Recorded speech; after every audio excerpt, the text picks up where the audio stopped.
Leah, you are about to launch a book called Steer Through the Storm: How to Communicate and Lead Courageously Through Change.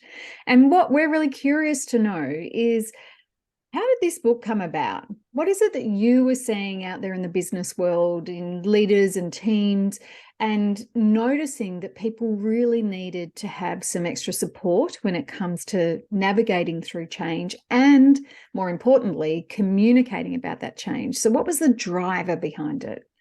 Yeah, it's a great question. I actually had the idea for this book not long after my first book, Soft is the New Hard, came out in early 2019. And what I was seeing, I live in regional Victoria in Gippsland, not far from the Latrobe Valley. And for listeners who aren't familiar with the region, that's where the bulk of Victoria's electricity comes from. So we've got the big coal-fired power stations down there. One closed, Hazelwood closed in, I think it was about 2016 or 17. And your lawn's got a date for closure in 2028. The other two big ones, the dates keep getting brought forward.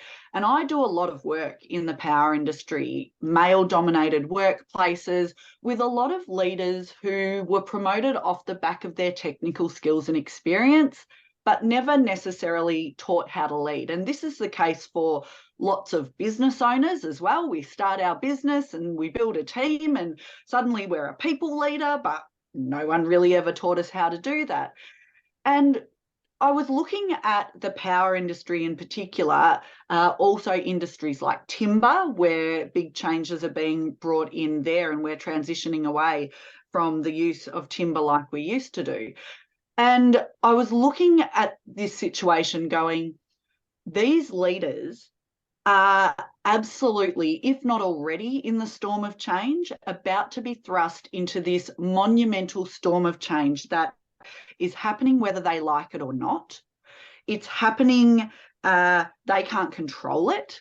It's not their decision. Governments have made these decisions. And whether they're the CEO or a coordinator level leader, these people are going to have to lead their people through. And we know that when people are going through change and transition, we get big feelings and emotions. So I was looking at this going, I can see in the next few years, it's going to be a time where the skills I teach, skills around bringing your humanity to leadership and being able to communicate effectively, are going to be really important. What I didn't foresee when I had this initial idea, though, was that we were about to go into a global pandemic and talk about the need to be able to lead through uncertainty and change hit us like never before. And what that did, and we saw the whole gamut of responses through the pandemic, of leaders who led really well despite the uncertainty, and some that either turned into steamrollers and just tried to command and control their way through, or leaders who shirked responsibility entirely and were nowhere to be seen. So it was all of that combined, long-winded answer to go, actually, the pace of change and the rate of uncertainty are only increasing. The skills we need to get through them are actually these really human skills around self-management and being able to communicate and have the emotional intelligence to lead ourselves and other people through the storm that's coming. There's so much in what you just said, Leah, because I hear you in terms of, you shared some different industries that were going through change. And then globally, we went through a lot of change. And a lot of the clients and industries that I have worked with and work in, such as media, which is a constant evolution of change, transforming from old school newspapers to digital marketing, to the constant pace of change is next level. IT industry, and we look at the technology now and this whole big conversation around AI and the impact. We really are living in such a fast-paced, changed environment across many industries, and then as a society and communities as well. And I really resonate. And the first time that I heard about your work and this terminology that you talk to around soft is the new hard, I think that's the title absolutely. of your book, 2019. Great read, everybody. We'll put links in show notes. So you've got a couple of good resources coming your way. I really resonate with that, because I also think over time, if I look back on the last couple of decades, there's a real shift. There has been a real shift. And in some areas, not fast enough. In some areas, pandemic probably has pushed people, like you said, towards that. Can you just explain a little bit around what you mean about this concept, soft is the new hard? Yeah, absolutely. So post-industrial revolution, it was, okay, we get in there, people get in, do your job, you're a number, you're a cog in the wheel. And for a really long time, there was this focus on what are dubbed the hard skills. They're the technical skills you need to do a job. And for a long time, they were seen as the most important. So if you were an engineer, it was your engineering specific skills. If you were a doctor, it's your medical skills. And those technical skills, they're the important part. Your soft skills, and this was a term coined in the US Army, actually, for the first time in the military. And it was seen that soft skills was everything else. They were your human skills. It was your ability to be resilient, to adapt and adjust, to communicate effectively, to work well with other people, to have that emotional intelligence. And for a really long time, soft skills were almost dismissed as the fluffy extra. Nice to have, but not as important as my hard technical skills. And that was for two main reasons. I think one was, for a really long time, skills like communication were considered innate. You're either good at it or you're not. It is what it is. You're born like this and you can't do anything about it. And that's crap. I'll just say it. It's absolute rubbish. These are skills like any skills. Of course, we're born with different strengths and weaknesses. And yes, there is an element of you have, different things you're good at. But like any skill, communication and leadership can be learned, improved and developed. I always give two big caveats to that, though: if you're willing to learn and if you're willing to do the work. When I run workshops, and I have no doubt you're both the same in the work you do with clients, I can teach a whole heap of strategies and tips, but I can't do it for someone. The second reason that these skills were dismissed as fluffy extra was because they weren't seen as important. They were just seen as nice to have, but just not crucial. And the world is really waking up to that. And it's not just me banging on about this. Yes. It's not. It's the likes of Deloitte Access Economics, Harvard Business School, CommBank. The research is worldwide and it's pretty universal that actually, yes, all this AI stuff and yes, all this technology is advancing, but the future is actually in soft skills because they're hard to outsource and automate. So many of those old jobs, you're right, are adapting, are adjusting. I used to be a news journalist. I was a newspaper journalist for a number of years. All of that's changing. And if you want to future-proof your career as a leader or as a team member, the best thing you can do is actually invest in developing these human skills, because you can't just create AI or a system to do that emotional intelligence bit, for example. But let's face it, these skills, they might be often referred to as soft skills. I prefer power skills or a different term. There's nothing soft or easy about them.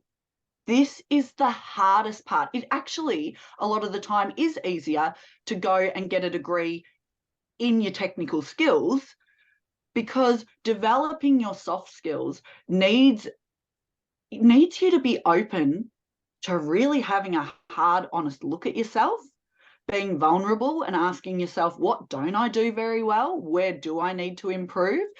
And that honest self-reflection, that brutally honest self-reflection, that can be really scary for some people. And I've worked with many leaders who have said, oh, just, I'll go study the tech stuff any day. That's easy. But geez, Leah, you're asking me some tough questions here. The cool thing is, though, if you're prepared to go there and develop these skills, it's a game changer for your personal, business and leadership success. I can really appreciate what you're saying there, because some of the people that I talk to, you know, clients and other women in business, it can really be one of the challenges around communication, not just with teams to get the best performance out of them, but we often talk about, you know, setting our own personal boundaries. That's one of the ways that we can get out of this busy trap. You know, this whole thing around being able to articulate what it is we need in the moment from other people and stand by what matters to us the most. So when it comes to communicating, and communicating in a way that, you know, empowers you and also helps other people, what would you say are perhaps the top tips, or, you know, what is it that that helps people to get over that or overcome that challenge of, I don't know how to say what I want to say because I don't want to upset anyone? Yeah, it's a great question. And I'm actually going to refer to the framework from that first book for this, because rather than just give you tips and tricks, I could give you tips and tricks on, you know, a couple of little things to do there. But I think here's where a lot of people fall down in their communication. They think they just need a tip and trick and don't do the underlying work. So the framework for my first book, just really quickly, starts with choice, and that's you making a personal choice about the sort of communicator or leader you want to be. So it might be that you do want to be liked. Cool. Just a hot tip, if you're the people pleaser listening, you'll fail. Brutal but true. And I'm a people pleaser, so I have to take my own advice here. You can't please all the people all the time. Someone won't like you because you smile too much. And that's suspicious. That's suspicious. Come on. What's going on? Like, some people just won't like us. And the more we accept that, the better placed we are. That doesn't mean we can just be a jerk, though. And that's going back to that choice piece of going, but what do I want to be known for? What are my personal values? And if I can show up true to that, then I can have those conversations. There's a bit of emotional regulation in there as well, which is about control. Can I regulate myself so I can have this hard conversation without getting angry or without flying off the handle? The piece that I think is most relevant to your question, though, Ness, is consideration. So often we don't even just take a minute or two before a conversation to think about, how do I best have the conversation to get the outcome I'm after? And two questions to ask yourself before any conversation that you're instigating. Number one, what outcome do I want? And number two, how do I tailor my communication to give me the best chance of achieving that outcome? Because what actually often happens is, if you're going in to hold a boundary, we can get ourselves all worked up and then go in there and think, and this is what I'm going to say, only to discover that no one's listening to us. Because we're saying what we want to say, but we haven't thought about what are other people going to hear. So actually doing that consideration, it might be thinking, right, I want to hold this boundary, but how can I present it in a way that shows my team that this is actually beneficial to them as well? So it might be a boundary, let's just make one up. It might be something around, you know, if you want to catch up with me, I ask that you book a time in my diary rather than just pop in. And then you've got to explain the why. The why is crucial. You know, the reason is because at the moment I'm really focused on meeting the end of financial year or whatever it might be.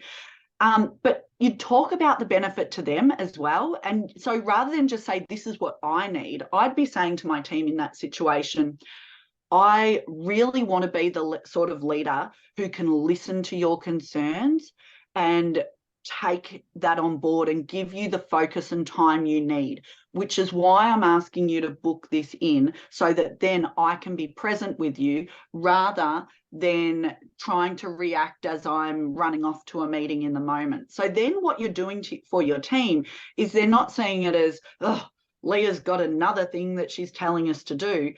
It's actually, Leah knows that we want to speak with her, and she's showing us the best way to do that so that we can be heard. So your team's going to be much more inclined to respond positively to that. And it's all about just doing that minute or two of thinking first. I love that. We love a framework. Yeah, we love a framework. Because it takes that difficult out of a difficult conversation, doesn't it? Because you have something to follow. And the way you've just described it is, you know, in a way that you go, actually, that's a good outcome for everybody. It's a good outcome for me by helping me to manage my time, but it's also a good outcome for the team because I'm showing them that I care about them and that they're important. Exactly. So I love that reframe. Now, Nick, I know you were just about to ask a question. No. I was just going to say as well, with this, I think what's important to consider is we're aware of our behavior, and by stopping and having that moment of consideration, what's interesting is that if we don't start doing this, that when we fall into a place of feeling resentful, so when we talk about these boundaries, you know, if you don't start taking action around this, resentment can kick in, and it's really hard to come back from that. And then that's when it's this us versus them, and our communication isn't as clear or effective. If we can do it and have that thought, like you said so beautifully, it becomes about the with and for them, the what's in it for them as well as for me. So those of you that are listening, if you're not at the place of resentment yet, take some action with this, because it's much harder to come back from that. But even if you're at that point of resentment, these frameworks are still going to work, aren't they? Like there's still something that you can implement. Yeah. And just on that, for anyone listening, my huge advice here, and I have this conversation with pretty much every organization and team I work with, don't wait for a problem to have these conversations. That's a mistake so many of us make. We wait until now I am under the pump and I need to hold a boundary. And sure, sometimes it might get to that stage. But if you have not had a conversation with your team around shared expectations for behavior, for communication, you need to do that and make it a priority. And it's not just a do once and set and forget. If you're coming up to a busy time in your business, get the team together and put it on the table and say, this is going to be a busy time. I'm not going to be as available or present as I usually would be. How are we going to make this work? And don't take the full responsibility as a leader for having every answer here. Involve your team and get them on board. And this was a conversation I had with a leader in the power industry who has to be available out of hours. He has to be available. It is part of his job. And he was saying to me, he said, I am on a slave to my phone all night, every night. My wife's getting jack of it. She's telling me, stop checking your emails. I'm saying I have to be available. And I had this conversation with him. I said, well, have a conversation with your team. And before you do that, I asked him, how do you want to be communicated with? Again, this is another great conversation to have with your team. How do you like to be communicated with? And what he came up with was, well, if there is an emergency, he wants that to be a phone call or a text message. And even if they have to email him the information about what the failure is, he's not going to be working from his inbox after 8 o'clock at night. If there's an emergency, it needs to be a phone call or a text message. And when he went and had that conversation with his team, it hit so many boxes. One, his team knew he would be responsive, but it held a boundary for him and meant that he could have some time to himself at night, which I don't care what position you're in, how important your role is, you need to have some disconnection time. And all of that came about just by him pausing and asking, how do I want to be communicated with? And then having the expectation conversation with his team. Don't wait for the crisis. Get in there and have this conversation proactively, because then you're likely to come up with better solutions as well. Yeah, you're coming from a different place. You're coming from a resourceful place. And it's the clarity of expectations. And what I love in that example, and so often we hear leaders and business owners say it's this, but this is just the way it has to be done. Yeah. We'll take a moment and let's look at it from a different perspective. There's always more than one perspective to look at things. Leah, I feel like this is a really great place to bring in, to kind of guide the conversation to. I'd love for you to share for our listeners. I've heard you talk about 4 distinct communication styles that you see. And I feel like that could be a really good fit at this point in the conversation?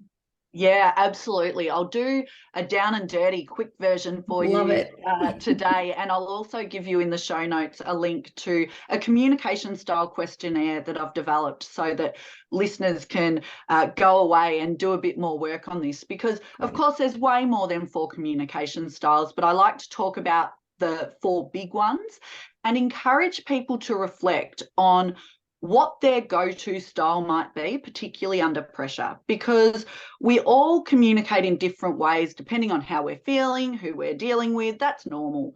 But under change or under pressure, quite often we have a default position that we revert to. And if you're not aware of what that is, any work that we try to do on how to communicate better with your team is going to be ineffective, because the advice is going to be really different if you're a very aggressive person under pressure compared to if you're a more passive person who goes quiet.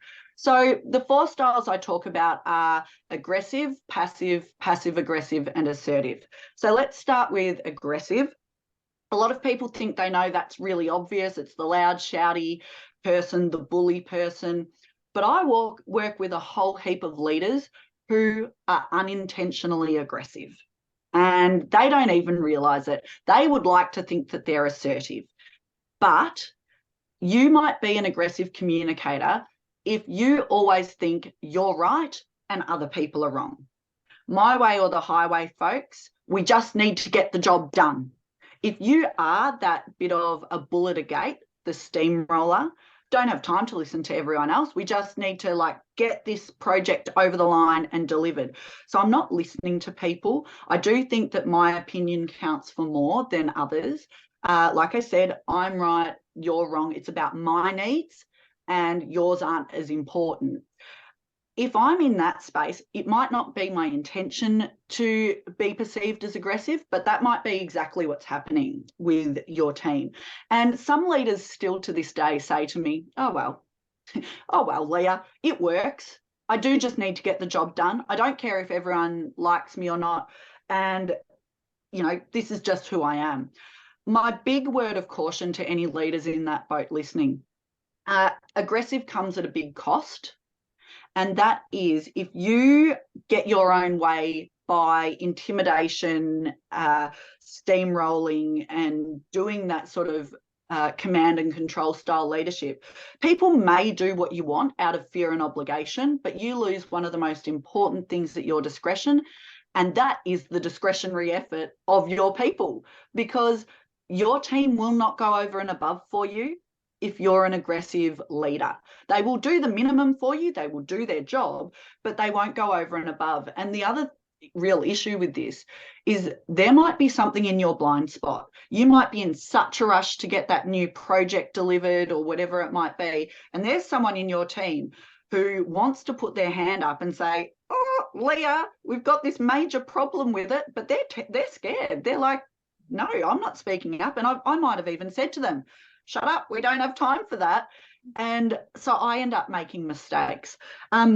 Aggressive does have a place, though, just really briefly, in an emergency situation. If maybe a listener works in, in production or something, and they've got a factory and someone's about to stick their arm in a machine, well, I'm not having a conversation with them about safety there. I'm just saying, stop, get out, and let's keep going. But aggressive is very, very common. I know I can fall into this. Not intentionally, but as you can even tell by the way I speak, I'm a high energy person. I do like to get in and get the job done. And that works for me, but it doesn't necessarily work for those around me all the time. So I have to be really aware that my high energy can be awesome if I'm leading a whole team of people or facilitating and running a workshop for a day. If I'm working with a couple of introverts who are much quieter, I have to be really conscious of adjusting my approach. I'm not changing who I am, but I'm just lowering the tone. I'm pulling it down. I'm creating more space. I'm slowing down, because otherwise the quieter people will find me intimidating and they won't speak up. So again, going back to self-awareness being key. Passive communication is the flip of aggressive. I lose, you win. I actually am not going to speak up and you can all walk all over me. Some of you will because you know you can, and others will because you didn't even know I had a strong opinion about something because I didn't say it. So our passive communicators can be the quiet, shy people, the people who often need processing time. They won't want to speak up in the moment. They'll want to go away and think about an issue. But again, they don't always have to be the quiet, shy person. You can be a passive communicator and really confident and outgoing, but you are the people pleaser. You are the agreeable person who, oh, yeah, whatever you say. Oh, where should we go for tea? Oh, I'm easy. I'm not going to make a suggestion. And I'll apologize a lot. I'll say just a lot. And here's a tip for listeners. Check your sent box in your emails and see how many emails start with the word just. Just a quick email, just checking in, just following up. And that's a way of us apologising for taking up someone's space. That's just a really quick example of how passive shows up. Passive can be a real problem because, again, as a leader in particular, if you're not having the conversations that need to be had early, if you're not addressing poor behaviour in your team, these problems, which could have been nipped in the bud early, escalate and they get bigger and bigger and bigger. And then you've got a whopping great problem. Passive people are often looked over for promotions as well. Passive aggressive is my favourite to talk about because it's my least favourite to encounter. And it's rife in workplaces and personal relationships, let's face it, ladies. It's rife in a lot of romantic relationships. And if I had to act it out, knowing that people listening can't see me, but it would sound a bit like this. I'm fine, whatever, angry. Why would I be angry? You just go right ahead. Or then I might make some comment like, oh, Ness, that is a lovely dress for one you brought at Kmart. Oh, how lovely. And you both know I am stabbing the knife in. And I said it with a lovely voice and a pleasant overtone, but you both knew I was being a total bitch then. Right? So passive aggressive is where I won't tell you how I feel, but I will let you know. I will show you through my actions and attitude. I'll deny I'm angry if you ask me. No, nothing is wrong. I will do that bitchy, manipulative, behind the back stuff. So if you're a leader and you've got a passive aggressive team, they will agree with you to your face in the meeting, and then they'll walk out the door and have the meeting after the meeting and all bitch and whinge and undermine and white ant. Passive aggressive is also the silent treatment. So in extreme cases, it is a form of emotional abuse. So it can actually, we can laugh about it and sometimes it's just ridiculous, but it can be really damaging and dangerous. Of the 4 styles, that's the one, we all do it at times. That's the one we need to try to stop. Passive has a place. There are times, particularly if you are a more dominant leader, that you actually need to take a step back and ask your team questions and shut up a bit more and let them speak up. Like, there is a time and place for that. But passive aggressive does huge damage within teams. And I'm always saying to teams, the workplace is not high school, but sometimes people behave like it is.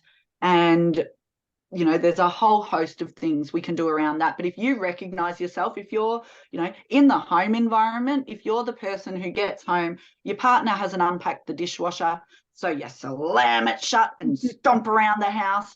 And then they say, oh, did you have a bad day? And you respond with, yeah, that's it, bad day. And then seethe and give them the silent treatment for the rest of the night. If you're listening and you recognize a bit of that in you, passive aggressive, I encourage you to do the quiz, and there's a heap of strategies to help you. The last one, just super quickly, assertive. Assertive gets a bit of a bad rap. I think a lot of people don't understand what assertive truly is, but assertive communication is balancing your needs with the needs of other people. It's being prepared to speak up and have the hard conversations early, but it's understanding that other people might have a different opinion to you. So I've got an opinion on what's right, you've both got an opinion on what's right, and they might be different, and that's okay. Rather than attack each other, we're going to debate the issue rather than debate the person. Where we know when to speak up, we know when to stand down. We're emotionally intelligent enough to stay calm, to look for the best outcome rather than wanting to get it right. We want to get the best outcome. If we communicate and lead with true assertiveness, which is that self-awareness, we can manage ourselves, we are emotionally intelligent enough to tap into what's going on for our people, and we can address those hard conversations when we need to. That's what, as business leaders, we really need to be harnessing. So for some listeners, it might be tempering some of that aggression. It might be listening more. For others who are more passive leaders, it might be getting courageous. And I say courageous, not confident, because it's about courage, not confidence, this stuff. Getting courageous enough to have conversations early and speak up more. And if you notice you're passive aggressive, it's really asking yourself, did this thing upset and annoy me enough to speak up? In which case, I'm going to be assertive and say something. Or did that thing annoy me, but I'm not going to engage this time? That's okay. You can choose to not engage, passive. But the kicker is this. If it annoyed you, but not enough to say something, you have to let it go. You don't get to hold on to it and bring it up in 2 weeks' time. You let it go. So there's the 4 styles. I encourage listeners to reflect, even in that quick explanation, where do you think you sit honestly? And a great question to reflect on there, a great self-awareness question is this: what's it like to be around me? What's it like to be around me? What is the me experience like for my team? And then crucially, am I modeling the behavior I want to see in my people? Because I can tell my team, I want you to communicate with respect, I want you to give feedback, I want you to do all these things. But if I'm not modeling it myself, then don't expect your people to do it either. That's such a powerful question. I remember hearing you say that a few years back, what's it like to be around me? Great question. Yeah, I've got to say that one kicked me in the pants during COVID. I was preparing to run a workshop for leaders online. I had that question on my flip chart, what's it like to be around me? And I had the realization that for my family at the time, particularly my kids, what's it like to be around me was not great. And there was lots of reasons for that. I was stressed out. My whole business was online. They were doing remote learning, all the reasons, and they're valid. And we've got to have compassion for ourselves. But if I stripped it all away and just went, what's it like to be around me for my children who are also locked in this house during Victoria's lockdowns, I went, it's rubbish. And that was the catalyst for me making changes in the way I showed up. And to listeners out there, I want you to take heed from that. No one gets this stuff right all the time. There is no one right or wrong way to communicate. We are human. We're emotional driven beings. You're going to stuff it up. I stuff it up all the time. I've written 2 books. I teach it for a living. So I don't care if someone's the CEO of a major organization or a new starter. You don't say, I did a communication course 20 years ago, so I'm good, thanks. Like, these are skills we always need to keep developing. I love your honesty. I love your reflections in these frameworks and models as well. And I definitely can hear as I'm listening to you, I relate to actually probably all of the different communication styles at different times. And then there is that natural state when we're tired, exhausted, stressed, where do we fall? So I also love, this is not about perfection. It's about growth. It's about leaning into the work. It's about awareness. And, it's kind of like, I imagine, I don't have kids, as you both know, but I imagine it's like leaders, there's always boss watching, there's always leader watching. Our kids, Oh, yeah. our people, our family, they're always watching, you know, with their eyes or not with their eyes. Energetically, they're watching. So Yeah. yeah, there's so much. I also love what you said earlier. I've often thought, what is a better word than soft skills? Because it does have that bad rep of being fluffy and not important. Power skills, people. Yeah. I love that. Leading with the benefit, this piece around leadership, strong leadership skills can be learned, effective leadership skills, effective communication skills. It can be learned. It's not just, I'm not great at it, you know, don't stay stuck. There is a lot of brilliance that you have covered here, Leah, today. And there's so many great resources. I personally cannot wait to read your new book. I am hanging out, and it's being released tomorrow if you're listening to this on day one. And we're going to put all the links in show notes and share with people how to find you. But before we do that, we love to finish each podcast ep with a final question. We're all about, as you know, breaking cycles that hold us back in business, in life, as a leader. And my question is really around these communication styles. If people are, and I imagine everyone's resonating with at least one, if not multiple, like myself, you know, if we're sitting at that aggressive, passive, or passive aggressive, what is one cycle? What is one action people can take to start breaking that cycle and move towards assertive, more resourceful communication? Yeah. What I would suggest is the very first step to what you've just asked. It's also the first step in both books. So in Steer Through the Storm as well, the first element in that is about creating clarity.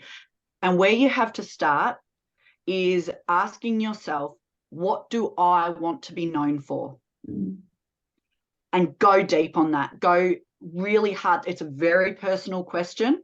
There's no right or wrong answer. But what do you want to be known for? What do you want people to say about you when you're not in the room? Essentially, that's your personal brand, right? And the clearer you can get, and it has to speak to you. Don't give me fluffy words, like don't write what you think you're meant to say. It has to hit for you. And when you get this right for you, when you get really clear on this is what I want to be known for, it becomes your touchstone. It becomes your true north.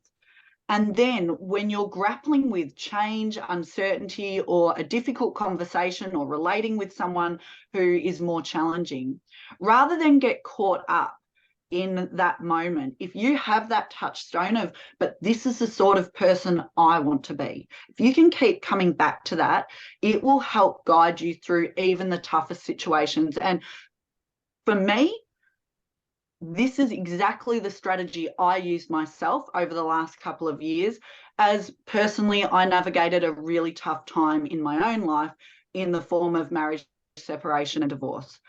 High conflict time, just like we have in business sometimes.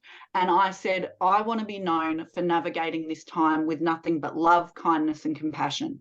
Easy to say, bloody hard to do in practice sometimes. But I had that touchstone to keep coming back to. This is what I want to be known for. This is the sort of person I am. And it guided me through. It is such a simple but powerful activity. And I encourage everyone to do it in general, but also as a parent, as a lover, as a leader in business. And even if you've got a particularly tough time coming up, ask yourself, ask your team, what do we want to be known for as we navigate this challenging time, and use that to guide your communication and behaviour.